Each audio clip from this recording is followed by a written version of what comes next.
Olá, pessoal. Olá, queridos alunos, queridas alunas, como vocês estão? Sou o professor Felipe Galátria e estou aqui para falar desse tópico tão importante, intitulado Sistemas que integram embarque e desembarque na importação. Vamos lá? Bom, eu vou começar com uma breve introdução do assunto e depois a gente vai começar a apresentar aí conceitos importantes para a nossa jornada aqui.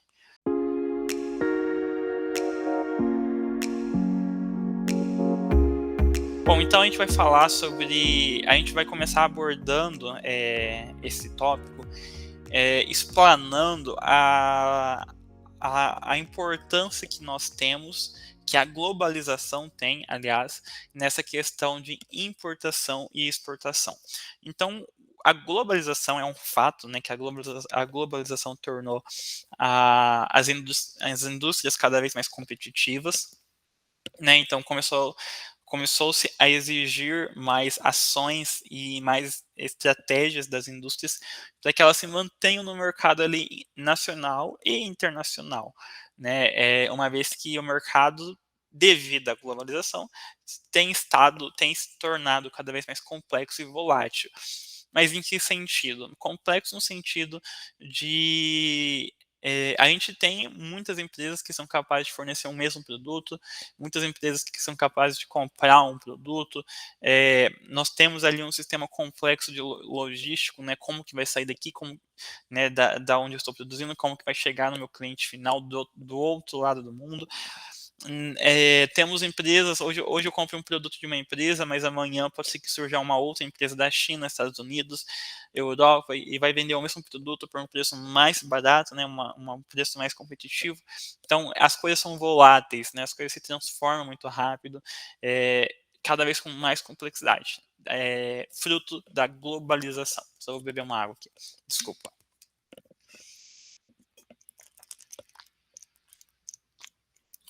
Fruto da globalização. Então, diante de todo esse cenário, passou-se a ter uma maior exigência em nível de regulamentação em alguns setores ou algumas empresas que são mais específicas. Então, eu, como cliente, só vou comprar daquela empresa, daquele fornecedor que é regulamentado para fornecer tal produto ou para trabalhar em tal área, né? Então, um exemplo. Vou trabalhar numa área frigorífica, né, de carne. Vou exportar carne para fora, para Oriente Médio, para Europa, para Oceania, para a Ásia, o que for. Será que para onde eu estou exportando, o meu nível de higiene, de organização, atende o nível daquele país? Será que o meu corte de carne, será que a carne que eu estou vendendo, buscando vender, atende à expectativa daquele país? Né? Então, alguns países só consomem carne de galinha, de frango, enfim, aviária, se o animal foi matado, virado para o sol, por questões religiosas, enfim.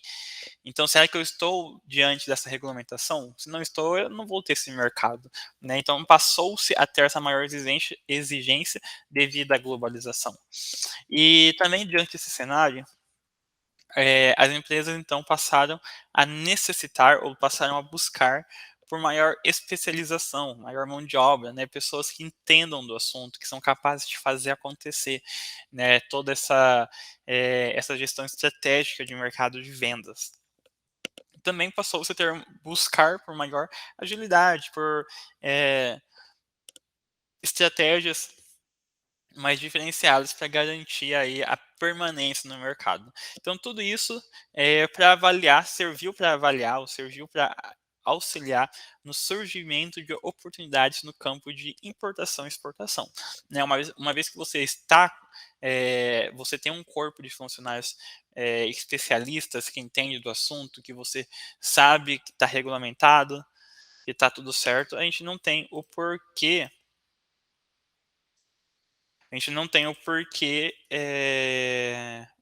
não investir nessa questão de importação e exportação. Então é importante também conhecer as regras e conceitos mais importantes da área, que colaboram para a compreensão dos padrões, condições que devem ser cumpridas, enfim, tudo que já foi comentado aqui. Então, diante de tudo isso que foi apresentado, a gente vai estudar os principais conceitos e ferramentas que influenciam nos negócios do campo de importação e exportação, né? Então, parâmetros de influência. Nós vamos estudar passos que colaboram para a identificação assertiva de oportunidades diante das práticas comuns no mercado de importação e exportação. Então, o que tal empresa fez que deu certo? É uma prática legal, é uma prática boa. O que tal empresa fez que não deu certo? Opa, é uma prática não legal, né? É uma prática negativa. Então, a gente vai ter essa noção e iremos também conhecer os benefícios e as vantagens competitivas de atuar nesse mercado, né, nesse mercado mais globalizado, digamos. Bom, então começando o nosso conteúdo, de fato, intitulado aí agora esse tópico de mercado de importação e exportação no Brasil, a gente vai ver daqui a pouquinho o conceito de exportar e o conceito de importar para diferenciar, né, garantir que estamos todos na mesma página. Mas, a priori, exportar, tanto a atividade de exportar quanto a atividade de importar, elas são realizadas pelo Brasil, né? Uma em um maior nível que o outro, mas a gente tem que ter muita essa visão de que um pode ser a chave para o outro, né? Um pode influenciar no outro. Então, se eu compro muito produto de fora, eu posso pensar, opa, eu estou comprando muito produto de fora, estou comprando muito, vamos supor, arroz de fora. É uma oportunidade de eu produzir aqui dentro e eu começar a vender internamente. Ou, opa, eu estou produzindo muito produto de fora. Por que, que eu vou produzir aqui dentro? Será que vão consumir? Será que a qualidade vai ser tão boa quanto vem de fora? Será que o preço vai ser tão competitivo quanto? Então, aí tem toda uma análise de cenário que deve ser feita, né, de mercado que deve ser feita, para você chegar na sua conclusão. Mas são análises que podem ir abrindo caminho, né, para o seu negócio. Além disso, a gente vai falar também a respeito das relações diretas com questões internas do país, então parâmetros, política, legislação e assim por diante. E vamos falar sobre a relação comercial internacional no sistema brasileiro, tá? No âmbito brasileiro. Então, nas relações comerciais internacionais, o modo como cada país se posiciona depende de diversos fatores, né? Então, isso é um fato, né? Então, se um país está em guerra com outros países, talvez ele não vai ser tão bem visto lá fora, né? Então, pode ser que isso não tenha uma influência positiva para o país, né? Então os países vão falar, opa, ele está em guerra, né? Ele tá endividado, ele não vai consumir tanto, então vai dar uma imagem negativa. Ou não precisa nem ser algo tão radical assim, né? Uma guerra. Às vezes um país está devendo para muitos, né? Pegou um empréstimo ali na Organização dos Países Unidos. É, enfim, né, tem alguma situação que negativa a imagem do país e acaba não sendo bem visto. Então, essa relação é importante. Até mesmo política, né? Que se o seu país é um país de extrema direita, um país de extrema esquerda, né? Alguns outros países, né, de política oposta pode não querer fazer negócio com você e vai acabar influenciando tanto na sua importação quanto na sua exportação. Então, seu nível de desenvolvimento, de riqueza, características climáticas, agrícolas, tecnológicas, tudo isso também são parâmetros de influência na questão de importação e exportação. Se você vai mandar um produto para fora, né, você vai estar exportando um produto.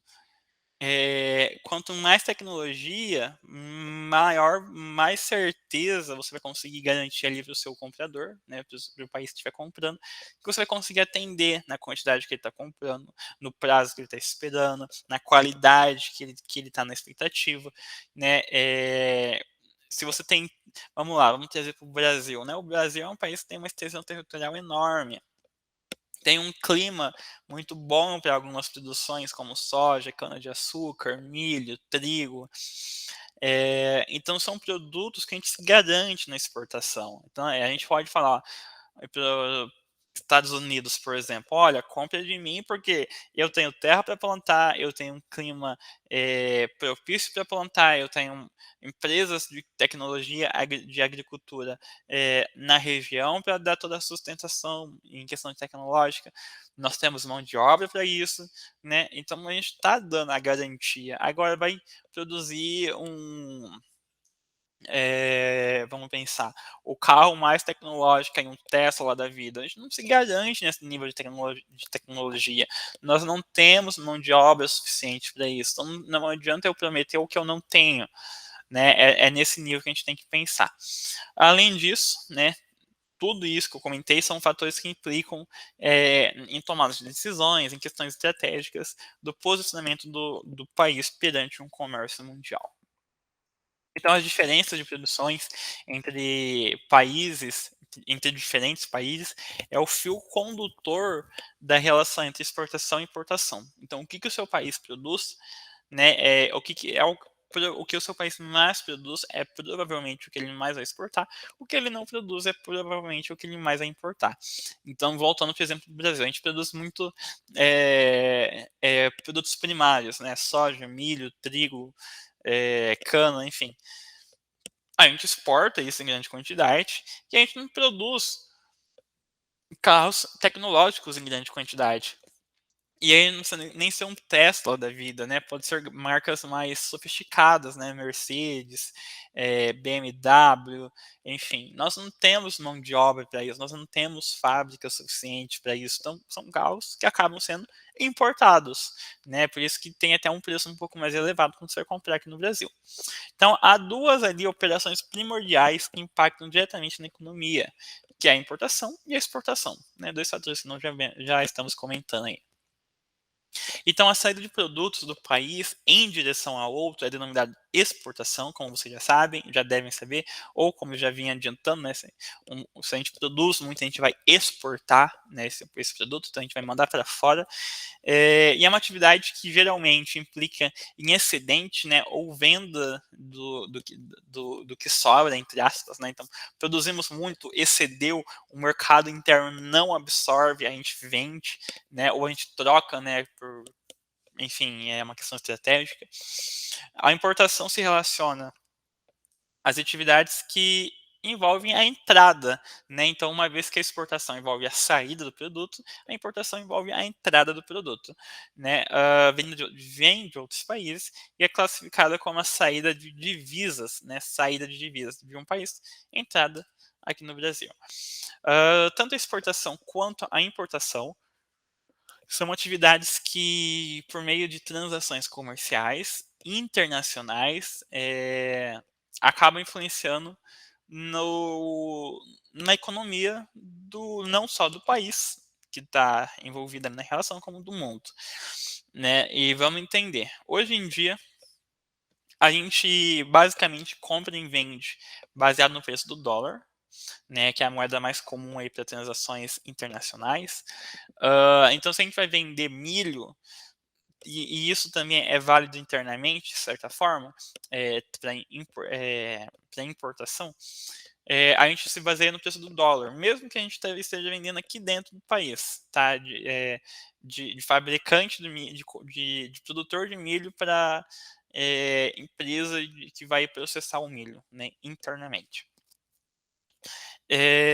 Então, como eu estava dizendo, basicamente a gente se baseia no preço do dólar, né? O dólar sofre influência, variações diárias, como já sabemos. Então, um dia o dólar está 5,20, 5,10, 4,90, 5,30, 5,50.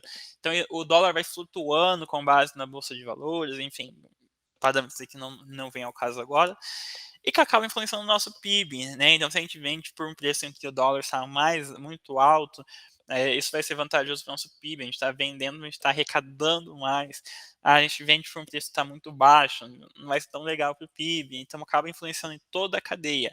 E se a gente comprou mais, se a gente comprou de um país muito caro, vai influenciar no PIB dele a nível internacional, né? Então tudo isso tem influência, tem uma grande influência ao redor do mundo, né? E uma das formas de fazer essa análise é a situação uma das formas de fazer essa análise da situação de um determinado país é por meio da sua balança de pagamentos, né? Então, o que entra e o que sai, basicamente. Então, com esse balanço de pagamentos, a gente vai ter um retrato das estratégias, a gente vai ter um retrato da realidade, e com base nessa realidade a gente consegue planejar o nosso futuro, né, ou criar estratégias para o nosso futuro. Então, quando o país tem um número próximo de exportação e importação, sua balança comercial é considerada equilibrada. Né? Então, meio ali 50%, 50%, né? A gente produz e vende uma parte, a gente consome outra parte, tem um equilíbrio. Só que quando os valores de entrada de divisa são maiores que os valores de saída, a gente tem um déficit. E isso não é tão legal assim, né? É mais importante a gente vender mais para fora do que comprar mais de fora. É mais interessante, né? Mas muitas vezes isso é uma estratégia comercial, estratégia do país. E eu já vou chegar nesse ponto do porquê. Então, só reforçando aqui. Então, quando os valores de entrada, ou seja, estão comprando mais de outros países do que vendendo mais, do que saindo, a gente tem um déficit comercial. Quando nós temos um volume de saída maior do que de entrada, ou seja, estão vendendo mais do que eu estou comprando, nós temos um superávit. Então, nós temos aí três conceitos: o equilíbrio, o déficit e o superávit. O equilíbrio na balança comercial é benéfico para a economia dos países e das relações externas. Né? Então, olha, eu compro um pouco de você, você compra um pouco de mim, fica tudo certo, a gente está ali no equilíbrio. Então, dá para trabalhar, né, nessa questão de amizade, entre aspas. Agora, fatores como desastre natural, fatores como política, principalmente, né, política externa inadequada, fatores como mudança no mercado mundial, fatores como interferência no equilíbrio da balança de exportação e importação dos países. Tudo isso acaba influenciando diariamente nas minhas transações de compra e venda. No caso do Brasil, nós temos aí uma situação um pouco particular, né? Uma vez que a gente precisa dar um escoamento em escala de produtos agrícolas, uma vez que é o que nós produzimos, que é o nosso forte, né? Então a gente precisa vender para fora esses produtos. Só que esses produtos, né, agrícolas, que são na maioria das vezes matéria-prima, para outros produtos, acaba gerando um superávit, né? Então vamos entender. Nós produzimos muitos produtos agrícolas. Esses produtos agrícolas não são consumidos na sua forma pura, né? Então vou vender soja. Eu não, a pessoa que vai comprar não vai consumir o soja do jeito que colheu. Vai passar por um processamento, vai fazer suco de soja, vai fazer leite de soja, vai fazer carne de soja e assim por diante. Então é uma matéria-prima para outros produtos. Né? Então a gente acaba tendo um superávit aí na questão agrícola.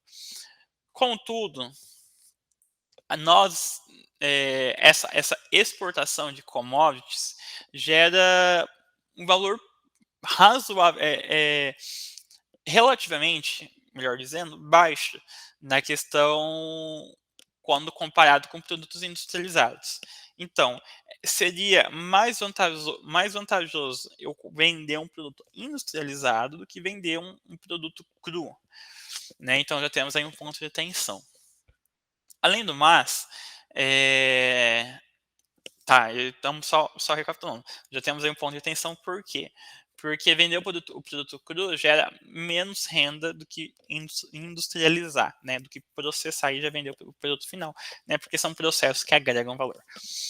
Agora sim, nós temos o que nós chamamos de CAMEX, que é a Câmara de Comércio Exterior. Esse CAMEX nada mais é do que um órgão federal, né, que sob a coordenação do Ministério da Economia, enfim, de toda a política por trás, acaba sendo responsável pela construção de diretrizes, de normativas que envolvem as atividades do comércio exterior no Brasil. Então, o CAMEX ele é responsável também por realizar a coordenação das atividades estratégicas associadas, responsável por realizar investimentos, ele é responsável por realizar financiamentos, né, para garantir ou para impulsionar a exportação do país. Então, como assim? Eu preciso melhorar o meu porto para mandar produto para fora, né, o porto que fica lá no mar. Então, o Camex ele pode ter esse poder de investimento, gerar uma otimização de processo, criar novos portos, criar novas estruturas para garantir a situação esperada. E esse órgão, né, o CAMEX, se situa como um órgão mestre no setor. Existem outros órgãos que nós, inclusive, vamos ver ao longo dessa aula, só que o CAMEX é um dos mais importantes. Então, temos aí o Sistema Integrado de Comércio Exterior, e aí já seria o nome de SISCOMEX, Sistema Integrado de Comércio Exterior, e é uma ferramenta. Então vamos lá, o CAMEX é um órgão, o SISCOMEX é uma ferramenta que comporta e processa em uma única linha, em um único fluxo, todas as etapas que se relacionam com o comércio exterior no Brasil. E aí é importante que o portal, né, dessa ferramenta deve ser capaz de comportar informações de quem está comprando, informações de quem está vendendo, informações de portaria, de número, de lote, enfim, fazer todo o direcionamento para o usuário, né, para a pessoa que está ali direcionando, seja capaz, então, de dar o suporte em questão de informação para a instituição vendedora, informação para a instituição compradora, informação para as empresas, informação para empreendedores e assim por diante. Faz parte do sistema 3 tipos de órgãos, né? Então, os gestores, os anuantes e os usuários. Nós veremos a partir de agora cada um deles. Os órgãos gestores que compõem a ferramenta do SISCOMEX são órgãos, né, gestores que fazem parte da Secretaria de Comércio Exterior, SESEX, e a Secretaria da Receita Federal e o Banco do Brasil são alguns exemplos, tá, desses órgãos gestores. No grupo dos órgãos anuantes, nós temos aqueles órgãos que analisam e controlam dentro ali do seu campo de especialidade as operações de comércio exterior, e aí nós podemos citar como exemplo alguns ministérios, nós podemos citar como exemplo o Banco do Brasil, nós podemos citar como exemplo o IBAMA, nós podemos citar como exemplo a Polícia Federal e assim por diante. Então são órgãos que dentro da sua especialidade, IBAMA, né, Relação de Animais, Natureza, Polícia Federal, Segurança, Banco do Brasil, Moeda, cada um vai gerir, né, vai fazer o controle das suas operações em relação a nível de comércio exterior. E nós temos também os órgãos usuários, que são aqueles que necessitam intervir de uma forma direta ou de uma forma indireta no setor associado às pessoas físicas ou pessoas jurídicas, ou mesmo instituições financeiras. Então, o comércio exterior brasileiro tem apontado muitos desafios, aliás, a serem superados, né? Não só em questão de mão de obra, não só em questão de política, mas são desafios que vão além desses pontos que nós vamos discutir daqui a pouco. Então, a necessidade da formulação, né, de políticas que envolvam a industrialização, a necessidade de formulação de políticas que envolvam o aumento de tecnologia, o investimento em tecnologia, investimento em ciência, são caminhos que nós já sabemos que é o que deve ser seguido, né, que é o que deve ser feito, para que nós tenhamos um maior avanço nessa questão de exportação. Então, essas políticas buscam a inovação, buscam incrementar maior valor, aumentar, né, o valor agregado ali da matéria-prima, porque a gente vende produto agrícola com um valor agregado muito baixo, né? Então a gente tem que agregar valor ao processo para conseguir maior renda, né? E tudo isso para poder se destacar na questão de exportação cada vez mais. Então isso todos esses caminhos, né, que foram discutidos, apresentados, poderiam trazer vantagens competitivas ao Brasil, e ao setor, obviamente, uma vez que a gente teria ali maior privilégio em questão de variedade de insumos naturais, né? Nós já temos essa questão de privilégio, né, de poder fornecer uma grande variedade de insumos naturais, só não aproveitamos esse privilégio que nós temos em mãos, né? E aí seria um caminho, uma forma de realizar esse aproveitamento. Então, além disso, né, a gente diminuiria a dependência de importação de tecnologia, né, limitando a influência externa do país. Então, uma vez que a gente passa a processar nosso produto, a gente passa a agregar valor no nosso produto. Ao invés de eu estar vendendo produto cru, eu estou vendendo um produto acabado. Eu não preciso comprar de fora. Então, muitas vezes o que acontece? Eu vendo a fruta do Guaraná para fora, lá fora eles fazem o refrigerante e aí eu compro o refrigerante deles. Então, por que não eu produzir o Guaraná, a fruta do Guaraná, eu fazer o Guaraná aqui dentro e depois eu vender para fora a um preço maior? Não é mesmo? Então eu passo a ter essa independência de tecnologia financeira, de tecnologia industrial. E aí seria um ponto, um nível mais importante para nós, na nossa visão, né? E por fim, é necessário pensar em estratégias de inserção global, como é o caso de boas relações com países parceiros. Sabemos que ter parceiros em questão de negociação, em questão de produção, é essencial no mercado em que vivemos. Então, não adianta querer produzir sozinho ou querer fazer as coisas sozinho, que não vai dar certo. E aí vem um ponto importante dos grupos econômicos regionais, né? Então, o Mercosul, por exemplo, você passa a ter parceiros econômicos e aí acaba influenciando positivamente no seu processo de compra, venda, enfim. Seguindo, o Brasil passou por diversas oscilações ao longo da história, no que se refere a comércio exterior, né? Então surgiu um mercado comum aqui da América Latina, que é o Mercosul, o que é um dos pontos, né, dessa é um dos frutos, melhor dizendo, dessa oscilação que o Brasil passou, né, a partir de uma grande dificuldade que os países da América Latina, aqui da parte do Sul, passou, né, que houve a necessidade, entenderam a necessidade da parceria, que então criou-se o Mercosul. Temos também o Bloco Econômico, que congrega, né, os principais países da América Latina e a Organização Mundial do Comércio, que é o OMC. Esse órgão, né, o OMC, inclusive, é muito importante, eu vou falar dele daqui a pouco.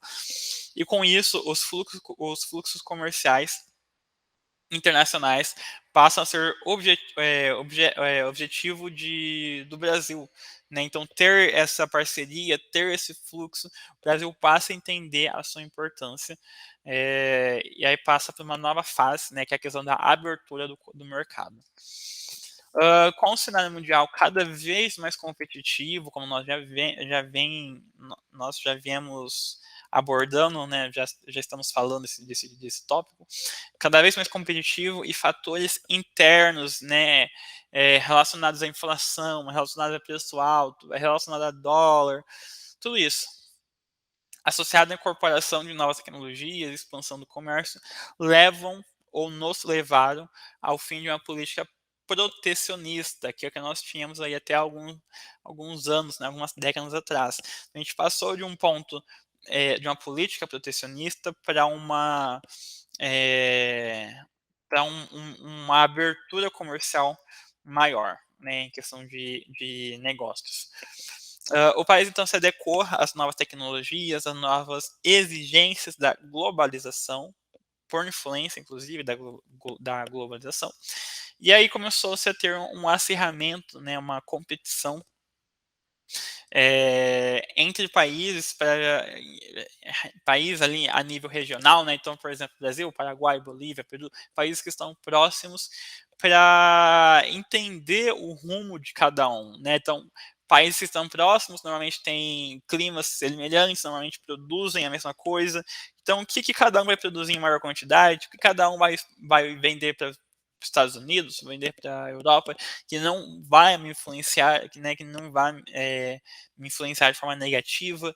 Então, passou-se a ter essa preocupação, né? Como se fosse uma competição interna, né, mas a um nível saudável. O Brasil foi incluso a partir do próximo ali dos anos 2000 como um país emergente, né, e nós somos um país emergente, então, se somos um país emergente, nós temos potencial de tornar, é, de aproveitar mais nossas riquezas, né? Nós estamos começando a aproveitar desde ali dos anos 2000, mas nós temos potencial para aproveitar ainda mais as nossas riquezas naturais, só que ainda dependemos de países considerados desenvolvidos, pois a gente precisa de uma tecnologia para explorar uma riqueza natural. Eu não tenho capacidade para produzir essa tecnologia. Então eu dependo de outro país para comprar essa tecnologia, para eu me tornar um país desenvolvido. Resgatar todo esse contexto histórico, né, toda essa história que nós viemos abordando, é importante para que você possa compreender e atuar, compreender e estudar da melhor forma possível a atual situação do mercado de exportação e importação no Brasil atualmente. Então, é um processo bastante complexo, né, estudar essa questão de importação e exportação, vendo de fora, né, vendo como um todo, e existem diversas particularidades, principalmente relacionadas ao Brasil, que a gente vai começar a impor ali, ou mostrar a necessidade de qualificação, a necessidade de especialização de mão de obra, a necessidade de intensificar o empreendedorismo, né, essa questão de venda, de compra, enfim, de negociação mesmo, né, poder de negociação. E aí temos a questão do balanço entre importação e exportação, que no Brasil é totalmente dependente do agronegócio, como nós já viemos, já estamos falando. Então, verifica-se a importação em praticamente todos os setores da economia brasileira são maiores que a exportação. Então, tecnologia, eu consumo mais tecnologia de fora do que feita aqui dentro. Produtos industrializados a nível de comida, né? Então, uma bolacha, arroz, macarrão, já nível pronto. Às vezes eu consumo mais de fora do que internamente. Ah, mas por quê? Sendo que eu produzo arroz. Você produz o arroz, mas tem todo um processo de descascar o arroz, de lavar, de empacotar, enfim. Muitas vezes a gente compra de fora do que aqui dentro, né? O arroz, não. O arroz a gente tem um nível legal aqui de fabricação interna. Mas foi só um exemplo que a gente pode imaginar para outros produtos. Carro, né? Notebooks, celulares, enfim. No campo da importação, o Brasil figura como o 29º país que mais importou no ano de 2018, tendo um aumento de 15% no ano seguinte. Ou seja, o Brasil é um grande importador, ou seja, um país que compra muito de fora, um país que compra muito de outros países. E a gente acaba tendo um certo prejuízo, uma vez que a gente está trabalhando em dólar, nossa moeda é o real, né? Então, atualmente o dólar está quase 5 para 1, né? Então, 5 reais equivale a $1, basicamente. Então, a gente acaba tendo é, essa desvantagem. Aqui eu trouxe a lista dos 10 produtos mais importados em ordem decrescente, ou seja, do menor para o maior. Então, produtos manufaturados, medicamentos, óleo combustível, partes e peças para automóveis, circuitos integrados, relacionado ali à eletrônica, defensivos agrícolas, e aí seriam os agrotóxicos, compostos químicos como os heterocíclicos, plataformas para exploração de petróleo, naftas e, por fim, o automóvel. Né? A gente importa muito automóvel de fora para vender internamente. E aí, com base nesses dados, a importação dos países, ou do país, né, falando do Brasil, se baseia de forma predominante em produtos já modificados, ou seja, nós produzimos o ferro para fazer a carcaça do carro. Eu mando para fora, eles processam esse ferro e a gente compra já o produto acabado. Né? Então é o produto já modificado, é o produto já industrializado e finalizado, enfim, pronto para o consumo. Entretanto, a importação também desempenha um papel importante no cenário comercial internacional. Muitas vezes, a importação desempenha um papel estratégico. Né, uma vez que, olha, eu vou comprar, eu tenho, sei lá, Estados Unidos e China para me vender carro.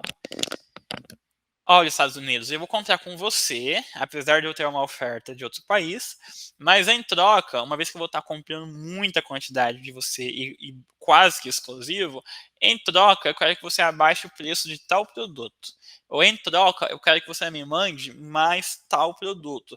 Ou em troca, eu quero que você compre mais tal produto meu. Então, é uma forma de se fazer uma negociação, né, de tirar uma vantagem econômica ali do processo.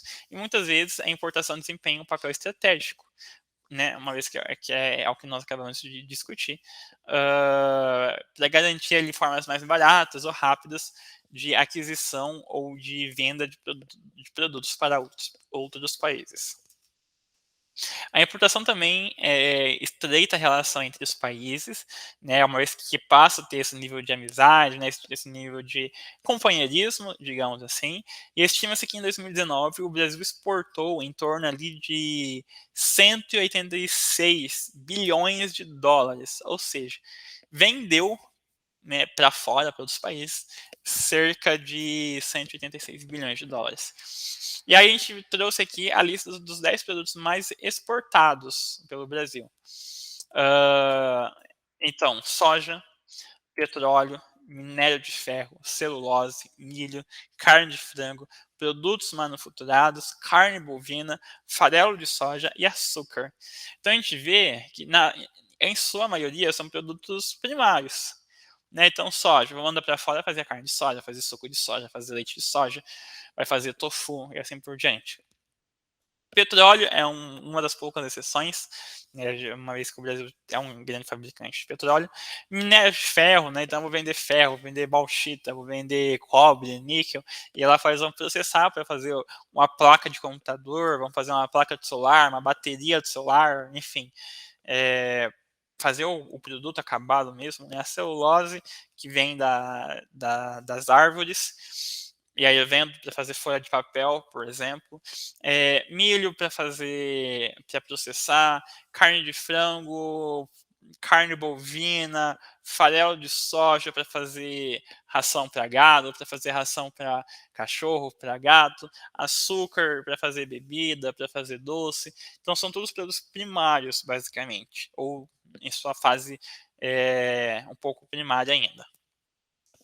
A exportação brasileira se concentra na produção em escala de commodity, né, que são esses produtos que nós acabamos de ver, são produtos basicamente primários, e a diminuição de desperdício e o surgimento de ferramentas que possibilitam maior produtividade.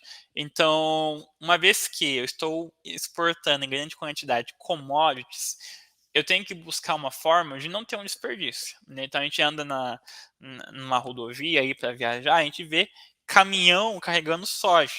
A gente vai andando atrás do caminhão, vai caindo soja, isso é desperdício. Né? Mas isso é só um exemplo de como a gente tem desperdício nessa questão dos commodities. E aí, uma vez que é o nosso principal produto de exportação, se eu tiver menos desperdício, melhor. Né? Isso é um fato. Então, isso não uma chave, é uma oportunidade de negócio interna para o Brasil. Né? Então, quem entende que nós temos um gap aí de tecnologia, que a gente poderia melhorar esse processo, vai se dar bem, vai acabar se dando bem no mercado. Então, atuar nesse mercado requer um conhecimento, né? Requer práticas, requer análises, que não é todo mundo que tem essa experiência. Como as relações comerciais internacionais ficaram mais complexas, nós já discutimos lá no primeiro, segundo slide, surgiram, né, órgãos que pudessem regulamentar essas relações. Então, ao realizar comércio com outros países, a gente precisa se adequar às regras comuns, né, que é o que já foi comentado. Vou vender carne para um país que é extremamente religioso, que não compra carne de animal que foi matado no lado oposto do sol, ou no horário à noite, por questões religiosas, enfim. eu tenho que entender a regra desse país, eu tenho que entender para quem eu estou para quem eu tô vendendo, ou mesmo para quem de quem eu estou comprando. As regras visam, essas regras existem para uniformizar o comércio internacional, para garantir um destaque, para reduzir conflito nesse processo de compra e venda internacional. Então, quando se estabelece relações comerciais entre países, é necessário que a gente se atente às normativas estabelecidas pela OMC. A OMC, eu já comentei com vocês sobre, eu vou até voltar no slide que eu falei. A OMC é a Organização Mundial do Comércio, é uma das principais organizações aí que nós temos no mercado atualmente. E ela é responsável é um órgão que é responsável pela centralização e pela organização do comércio mundial. Atualmente estão sob a sua alçada, ou seja, países que obedecem, que seguem as normativas da OMC, são 164 países, né? São os países membros da OMC. Quase todos do mundo, né? No mundo não existe muito mais que isso, não. Então são quase todos, então por isso a sua importância. A OMC estabelece relações comerciais mais justas e transparentes, com o intuito de realizar a redução de país muito forte, quer se sobrepor sobre outro, quer tirar algum tipo de vantagem sobre outro. Então a OMC faz todo esse controle de uma forma mais rígida para garantir uma maior igualdade nas transações comerciais. Além do OMC, existem outras instituições internacionais que possuem algum grau de participação na fiscalização, né? Uma vez que a OMC já possui esse poder de fiscalização. Então, existe além do OMC o Fundo Monetário Internacional, que é um dos responsáveis pelo cuidado de questões relativas a câmbio. Há ainda relações entre países que podem fazer parte que podem não fazer parte de nenhum bloco específico. Então, por exemplo, Brasil e Estados Unidos têm uma relação muito forte de comércio, de exportação e importação. Então, por que não criar alguma normativa, alguma regulamentação nossa interna que não vai afetar nenhum outro país? Isso pode acontecer, né? Um acordo comum ali entre os dois. Essas normas podem se dividir em 3 grupos: princípio da nação mais favorecida, tratamento nacional e transparência. O princípio da nação mais favorecida surgiu com o objetivo de evitar privilégios, né? Então, Brasil e Estados Unidos. Obviamente, Estados Unidos vai ter maior poder de negociação. Ele é maior, ele tem maior influência. Então, o princípio da nação mais favorecida vem com esse intuito de evitar esses privilégios, né? Essas influência privilegiada que os Estados Unidos teria.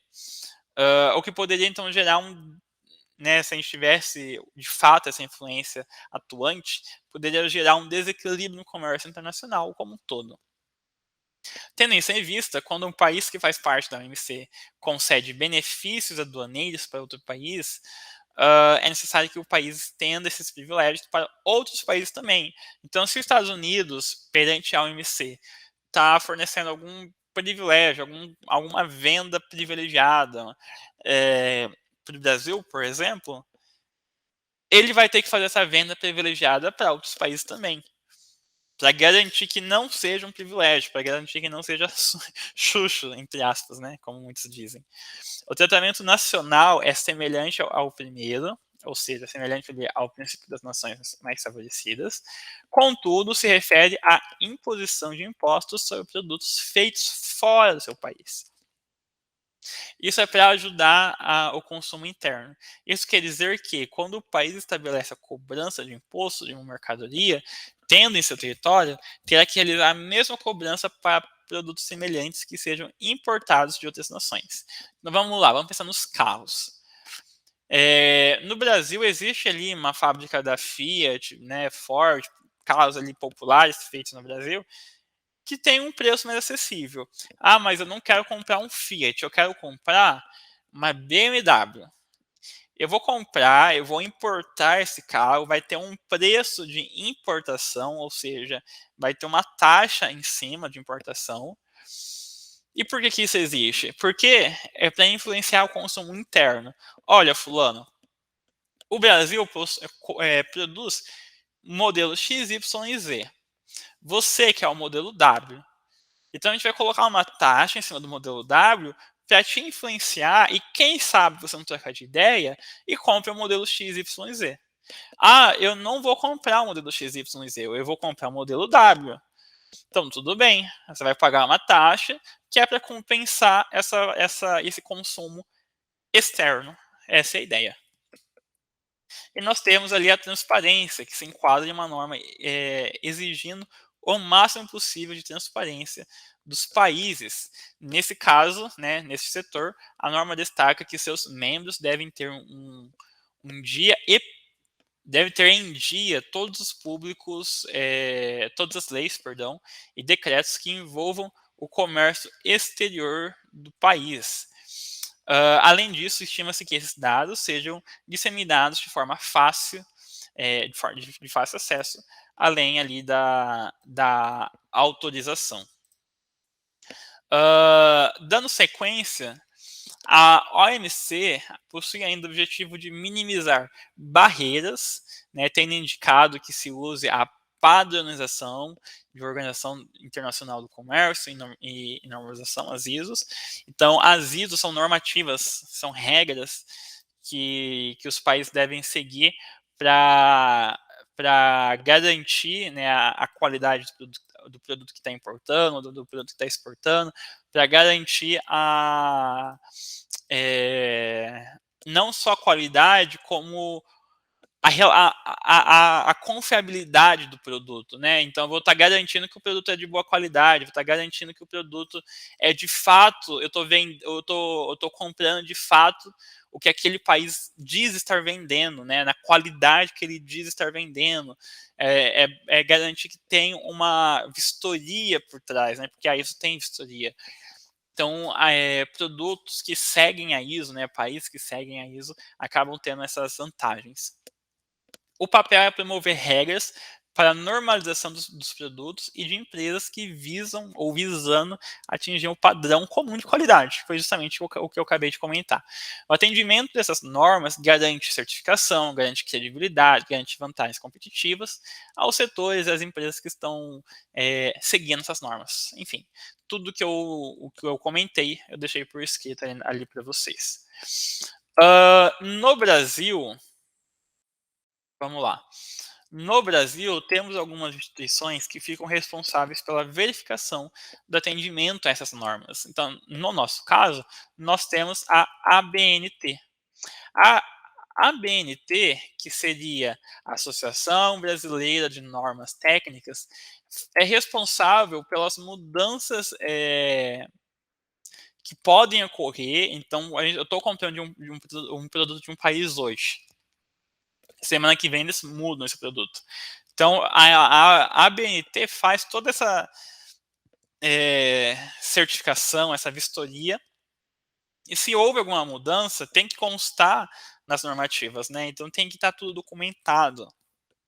As mudanças, as novas formas de fazer negócio, as novas formas de lidar com o processo, tudo isso é muito complexo. Se não houver documentação, se não houver uma certa ênfase nesses fatores, a gente vai acabar perdendo informação no meio do caminho, a gente vai acabar perdendo credibilidade, pode ser que haja um impacto ambiental gigante, pode ser que haja um impacto em questão de sustentabilidade muito grande, enfim, que tenha toda uma bagagem negativa por trás. Então, com o intuito, né, de realizar a identificação de oportunidade de importação e exportação, é essencial que nós conheçamos as características do processo, as lacunas do processo. Olha, eu não estou legal nesse ponto aqui, o que a gente pode fazer para melhorar? Opa, é uma oportunidade de melhoria. Né? Olha, a fiscalização não está pegando o que eu preciso. O que nós podemos fazer? Olha, uma melhoria, né? E assim por diante. E identificando as melhorias, lacunas e tornando esse processo uma tendência mundial. Com a globalização, a maioria dos países tem adotado políticas comerciais mais abertas, né, como já viemos falando, e no mundo globalizado tem surgido oportunidades mais interessantes para as empresas. Finalizando nossa aula, falando um pouquinho da identificação de oportunidades. Tudo isso exige um grande planejamento a nível estratégico, exige uma boa relação internacional com outros países, exige uma situação política favorável no seu país para lidar com os outros países. E o primeiro passo é realizar uma pesquisa, identificar qual o mercado que você quer atingir, ou qual mercado você quer enquadrar o seu negócio. Para buscar é, uma oportunidade, né, identificar uma oportunidade. Outro ponto é que você faça, né, que você construa estratégias para esse negócio, né, em questão de metodologia, de onde você vai comprar, para onde você vai vender, onde que é mais barato comprar, não compensa produzir internamente, enfim, que você crie toda uma estratégia e tenha um marketing internacional para poder construir, né, esse seu comércio. Por fim, nós temos o reconhecimento e identificação do produto perante os outros países, né? Uma vez que você começa a vender, começa a fazer negócio, vai se difundindo. E a gente pode citar como exemplo o açaí, né? O açaí amazônico, ou mesmo outras frutas ali regionais, que houve essa identificação de origem brasileira, tem ganhado espaço na culinária, no cardápio de outros países. Então a gente produz, tem esse marketing, né, essa venda, e a gente vai ampliando esse comércio que antes era uma lacuna. Antes eu encontrei uma brecha, né, um produto que não se vendia, ou que não se tinha muito lá fora, encontrei uma brecha, construí um mercado, fiz o marketing e estou vendendo. Eu finalizo por aqui. Aqui deixo aí algumas referências utilizadas, são todos referências de sites governamentais, né, do nosso Brasil. Fico por aqui e a gente se vê na próxima oportunidade. Obrigado a você que me acompanhou até aqui. Tchau, tchau.